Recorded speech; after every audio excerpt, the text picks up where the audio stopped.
On en vient à ce dossier. Vous connaissez sûrement le lac de Tengrela, situé à quelques kilomètres de la ville de Banfoura. Le site fait partie des sites touristiques les plus visités de la région des Cascades.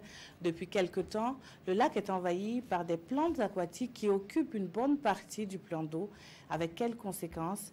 Réponse avec Urbain Bellito Sommet et Aboubakar Sagnon. Les pieds dans l'eau ou à pirogue, ces jeunes luttent pour la survie du lac de Tengrela dans la Comoé.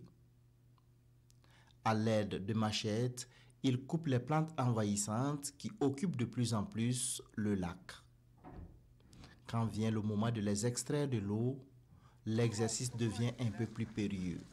Il faut une corde, un grand râteau et un tracteur pour y arriver. Allez, démarrez!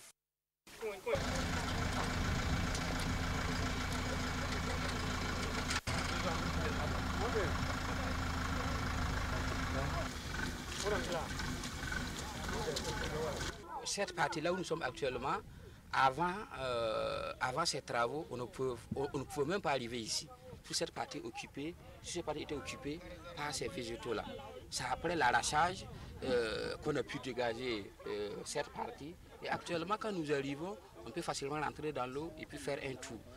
Ces travaux d'arrachage ou de faucardage sont menés par une vingtaine de personnes mobilisées à l'initiative de l'association Jeunesse engagée pour un développement durable.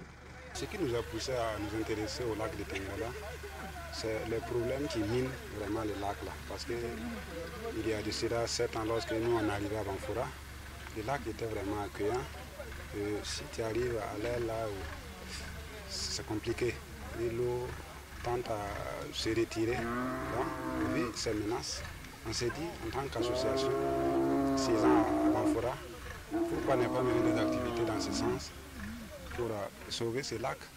Ces activités sont financées grâce à une taxe parafiscale appelée contribution financière en matière d'eau. Elle est collectée par l'Agence de l'eau des Cascades, dont la principale mission est la protection et la préservation des ressources en eau. Dans un premier temps, nous avons signé un protocole d'un peu plus de 3,5 millions.